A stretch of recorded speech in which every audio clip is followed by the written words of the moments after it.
Scott, is there any update on Mike Phillips, your last speculation on him? Okay, let's get this one put to bed right now.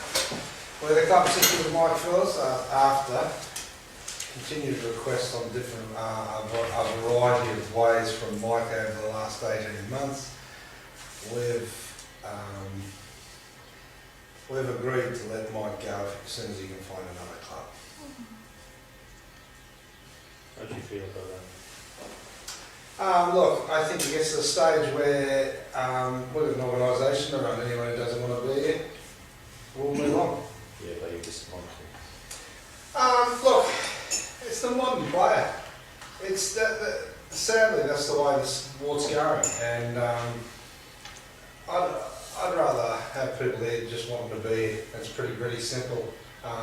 What tends to happen is after a while you're spending so much of time, energy and that spending on so few players, and we've got a good young line coming through that needs our attention as well, so it's pretty simple. It's interesting because it comes to maybe Alan Jones can be more clear in why he's staying and what this place means to him, and yet you're now talking about somebody who doesn't want to be here. Well, look, at the end of the day I can only speak for the people that want to be here, and that's what we're about, and that's it. This region's done some wonderfully good things for Wales, and there's some aspects of professional rugby, not just our region, but everyone else hasn't handled too well, and players included. So we've just got to get it back on the map and put it back where it should belong, and we've got to get people here that want to be here, and that's pretty simple. You talked very eloquently last time, actually, when you were here, about how disappointed you were James going, how you understood it. What's a shame it was for Welsh rugby. He's moved on a bit now, you've got James, Lee and Mike all going to go. And what does that say about either the region or the problems with rugby is facing? Look, I think from you can look at that a variety. You can look at everyone as an individual, you can look at it as a collective. We've got a couple of issues. When I say we, I mean Welsh rugby. We have a couple of issues. Stuff I've alluded to before. I'm not on my own here. What I'm saying, the issues that we've got here is there's not a clear-cut mandate from above, the rules and regulations regarding international responsibility. We don't know what that actually is. So therefore there's a big world market. If you compare Australia and New Zealand, they've been very clear with their mandate with their international players. Now England have come out and basically said the same. Now I'm not saying that's right or wrong, but what I'm saying is it's got to be clear for whatever it is. In the case of James, if I look at that in isolation, James is an Osprey kid through and through. He is. Born, bred, done everything he could. One of the most gifted lads I've ever had in the case. Wonderful. A slightly separate case, and there's full of understanding from our behalf in regard to James. There's a big commercial reality out there, and it's very difficult for us as a nation to compete with that. There is. So it's a massive loss for us, because he's one that we would fight very hard to keep, but cannot afford to do so. So that's the reality, and that's the reality of the sport. And when you get an unclear message, it's not defined, you're going to open these parameters up. What we've got to get used to as a country too is that players are going to leave earlier in some cases, because we can't fit with the commercial aspects of other nations. We can't do it. Clever organisations, and this is where we've got to be clever, and to box above our weight, we've got to let people go. Sometimes it might cost you a year, but it doesn't cost you another player that's coming through. It doesn't. So it's this, you only have to look at the sports back, professional sports, whether it's NFL, whether it's ARL in Australia. It's the fact that the good, successful organisations let people go a year early than a year late. And that's the balancing act. So I see James a completely different kettle of fish. We can't think.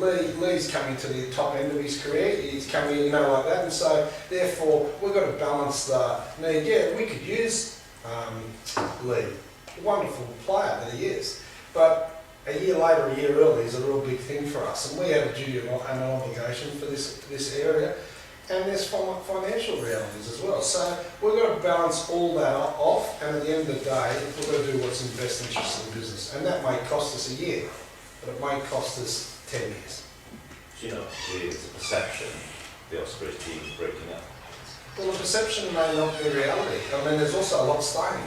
It's no coincidence the ones that we've got staying. There's no coincidence by that. You know, there are, whether we like it or not, there's big markets out there. And that's the reality when you look at the budgets of the big French clubs and compared to the budgets that we're playing off. When I say we're talking about the Ospreys and other regions here. So we're up from that perspective. And when you have a look at now the year that we face a year where there's extra games, there's more internationals. We're producing, 40% of the current squad, 40 to 50% of the current squad. We're still going to play games when they're away. So we're going to have a reasonably sized squad, or we go down another path. Now it's this managing this, and without the clear-cut boundaries, it's very difficult to manage. So, we get criticised for having a large squad. Well, what do they want us to do? Play games without players? I mean, the reality is, if you're running 10 or 15, you're running on average between 10 and 15 players unavailable through injury, on top of international duties, on top of under 18s, on top of under 20s. How about we play five-a-side? I mean, that's what it's going to get to. So you've got to get this in reality. And so we're making clear-cut decisions of where we think the organisation needs to go, because the world has changed. There wasn't these 4 extra games. There wasn't games where we're being restricted with the charter before certain camps. The reality is, and then you've got players, you only have a look at this year, our internationals didn't play, most of them didn't play the first 3 games of the year.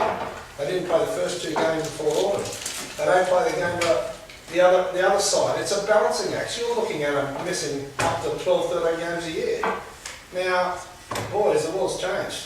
And Mike Phillips started 8 games this season.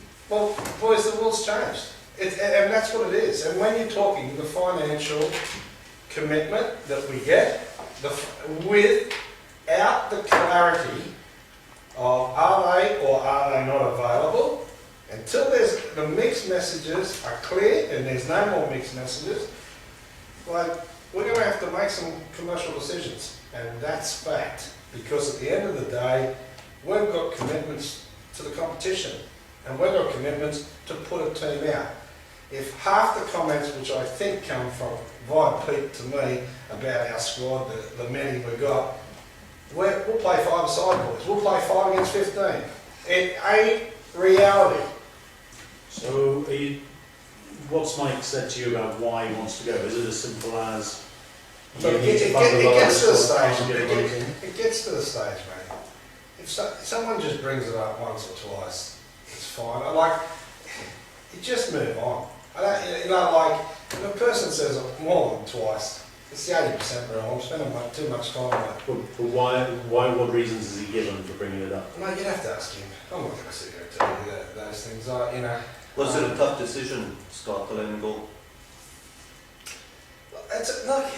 I work on this theory. My dad used to always say, there's 12 billion people lying in cemeteries that thought they were indispensable. I mean, the world goes on, for God's sake. If we start thinking the person is bigger than the team or the game, you've lost reality, guys. It's time to move on. You can't keep giving them what they think they can give, because the boundaries are not clear. You cannot, without unclear boundaries, confine people. You can't do it. So if that's what the world we live in, we react accordingly. Have there been any concrete offers yet, Scott? Not that I know of, but that's been asking. You've gone down the sort of the galacticos route, if you like, with all these international players, and it has Predominantly local kids. Yeah. Predominantly local kids, just like that. So galactico means they come from some other thing. So predominantly just means the top level, and Jerry Collins, Well, galacticos isn't a derivative from galaxy or something, is it? Yeah. They haven't been. The largest percentage of local kids that come from of any region comes from this region. But you've had your fair share of stars coming in from It just so happens, coincidentally, the large percentage of what you see as galactico all the term have been born and bred here by coincidence. But that's not the point of that's so if we talk galacticos, we're not talking outside the region, are we? James Cook could count as a galactico, but why is he can count it? Because he's talented. Yeah, because he's the top level. Yeah. So, hold on, so by definition, I want to clear off you. Can you give me your meaning of the word galactico? Because it sounds to me like it's a negative. It's deemed as a negative. It's deemed as pompous. Now tell me clear what your definition, can we have this on record? Your definition of what the word galactico is. Galactico is not a bad thing. It's not a bad thing. And did you guys all hear that? It ain't a bad... Did you hear that enough? Terrific. No. Let me make the point I'm going to make, and then you can disagree if you like. You've gone down the route. I disagree with that comment, but anyway. You've gone down the route of having all these internationals, call them that. Local borders. We didn't go down the route, we developed them. That's fine. You've got all these internationals, you haven't had Heineken Cup success. Some of those internationals now are leaving. In a way, from what you're saying, you're trying to bring players through and all the rest of it, in a way, it's actually not such a bad thing, in a way, because you're developing the squad, you're developing the talent, and you haven't had the success that way. Is it worth trying this other way? We're keeping the people that we want to keep. That's clear. That's the people we want to keep. For the values that we want to extol in this region, that's the one we want to do. It is clear, the world, I keep coming back to the fact, it's clear this region produces a lot of kids. It does. It's produced a lot of talented kids. It has. But what it really needs to do, and you only have to look at the national team is slipped in world ranking as well. It's all coincides with this open market. People are thinking that there's bigger fish to fry somewhere else. We're not fighting together here in a cause. So for me, it is confining our boundaries. It is. It's trying to get this region. It is a mixture, but it is a mixture of working class. It is. And we've got to represent that region. We have to. And that's what really is important to us. And it is no coincidence that we've fought hard to keep some people because they're important to us. And they extol those virtues. Do you feel that you've been misrepresented by us as a group? Who? Well, you really railed that phrase, galacticos, and you're very passionate in the way you're talking this morning. What gets me is this contradiction. I get you in a room and galactico is a compliment. And at what stage has the term galactico has been viewed as a compliment? Don't listen, guys. I may not be the brightest, but I did come down in the last shower. You know what I'm saying? In Real Madrid, it's a Real Madrid term. But they did it and they won the European Championship. It was fantastic. How many of those Real Madrid were local? Galactico is a galaxy. It comes from somewhere else. These kids are local kids. So you're taking it as a criticism. No. When Real Madrid won the... Oh, excuse me for a minute. Would you take the term galactico as a compliment or a criticism?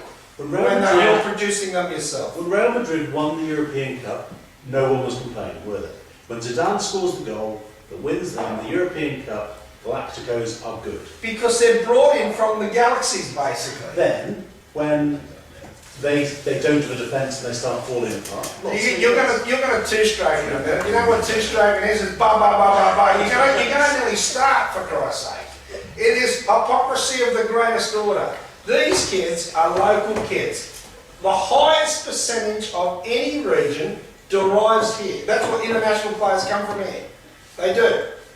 And all this region has got... Now, let me say this. Let's go back to the beginning. You brought Mike Phillipson. I said the highest percentage. You brought Mike Phillipson. Now, we're talking one case? Yeah. He now wants to go. Is that such a bad thing? No. It isn't one... Listen, we've made our call. We have made our call. 1 year too early, 1 year too late. That's the reality of the sport. We've just got to say, okay guys, this is where we are. This is it. And so, guess what? I'll half expect Pete to come in and say they're criticising us now for picking local kids again. Oh, it'll be one of these ones. This will be a classic. I can't wait for the next one, mate. Yeah, good. When you say you need clarity, presumably this is regarding, just to spell it out so I'm clear, this is regarding Do you want me to write it? players, if they play outside of Wales, they don't play for national team. We need to know. Like, you have to look at Australia and New Zealand. Now, I've been fortunate enough to work in one, and I know one really, really well. There are budgetary constraints within those countries. We all agree. That's what happens. But it's clear cut with the mandate. We lost 4 tens before the World Cup. We had 7 Australia playing over here. They refused to drag them back. It was clear. You couldn't do it. You had to keep going back to the well. Now, for right or for wrong, Australian players, New Zealand players, know exactly where they stand, for right and for wrong. Now, when they play international for their country, they get remunerated unbelievably well. No issue. None. Now, we've got Australia, New Zealand. Ireland now have got different reasons, but are getting more control. When you're looking at an open market, and you've got forces that allow you to do that, and Wales, largely, through the charter, play more test matches than anyone else. Through the charter, so outside the season. Which affects the Magners League, it affects preparation, affects everything. It also affects your wage bill.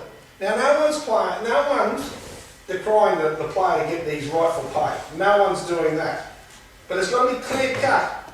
If we're getting a player and we're paying a lot of money for him and he's only playing 12 games a year, you do the maths on That makes it. sense. What would you like to happen?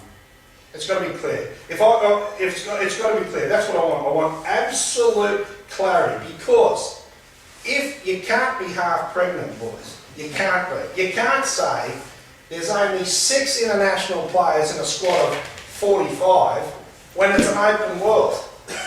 You can't do that. If our players are allowed to leave in X, Y, and Z, forget the 6 internationals. If you want to win Europe, you can't do it.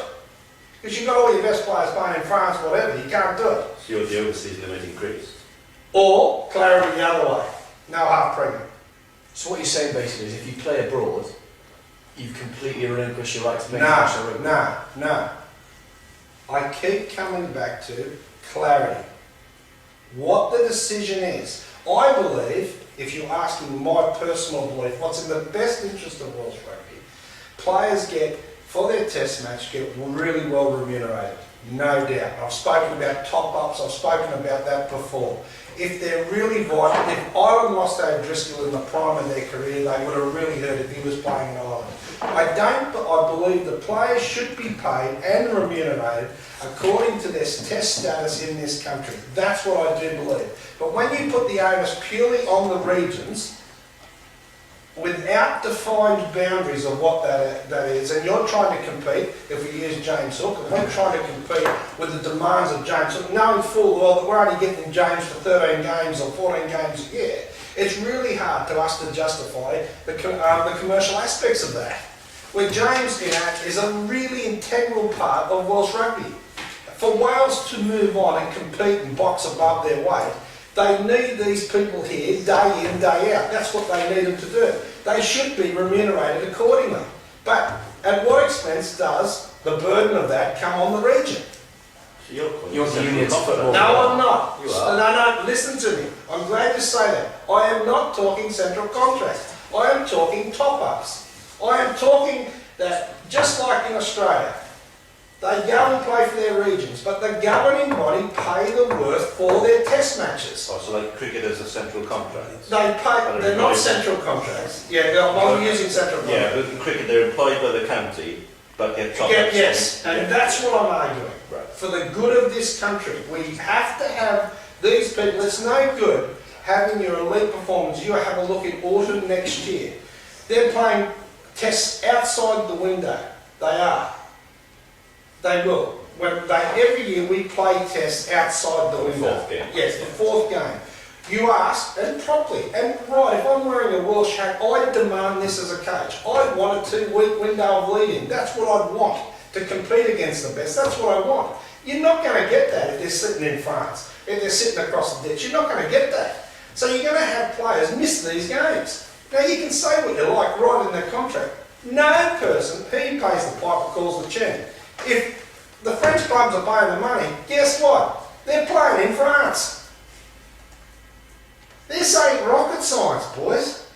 This is, this is pretty easy. There's a reason why Ireland have been able to keep Driscoll, because it's run by the Irish Football Union and all the provinces are run by the Irish Football Union. The Ospreys have fought, amongst others, very, very hard for that independence. So you're arguing that what should happen is that the WRU should pay only Welsh-based internationals a top up. Is that what you're saying? I'm saying you pick a squad that's really important to you, whomever that is. Now that squad can vary. Some form can do that, but once you're playing international rugby and it's really important, we need you. So, okay, you may not get the money you're getting in France, but you're certainly getting a lot more of that. It is very difficult with the 4 extra games, with the chart of the way it's written, the extra test matches and all this, and have so many players unavailable to you. It is very difficult. And to make commercial sense, for God's sake. But you fought for that difficulty. No, what do you mean?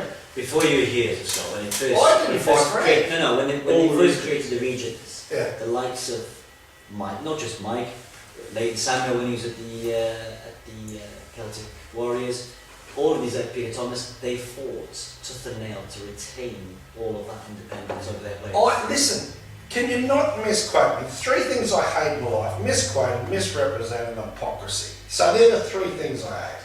Let's just talk, and don't misquote me. I'm not talking centralised contracts. I'm saying if you want to keep them, because you're getting greater control, you are. We get requests all the time. Listen, he's played a bit of rugby. Can we look after him? Type thing. Well, I wear a Welsh hat too. I want Wales to do really well, but I have an obligation to my current business as well, haven't I? I mean, you're wearing 2 hats here. You look at the interest of the player. Look, it's World Cup year, for God's sake. I don't want these players to be burnt out come World Cup. I don't want that. I want them to go and compete. But unfortunately, we're paying a large percentage of that money. Now, if all the regions are getting the same amount of money, which they are, that's what happens. We have to, at the current rate, it might be the Scarlets in 4 years, but we at the current rate have to build a lot bigger squad to cater for the demands of the test footy. That's what's going to happen. Now, we're producing those. The front row, let's have a look at the front row situation. All our kids are local that we're producing. We've got them all. Now, is that just luck? They just happen to fall from the same tree or something. It's no, we've invested in coaching, we're invested in facilities, we're invested in that, and yes, we've got 5 or 6 top quality, top front rowers.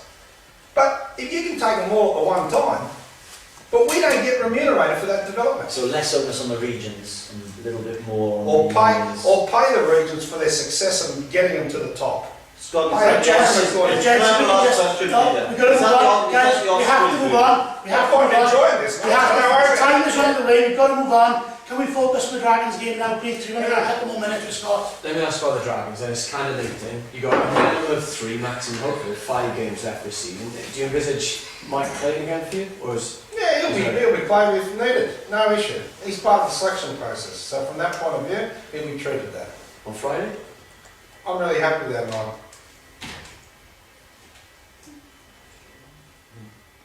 What do you need to do sort of these remaining games? Win.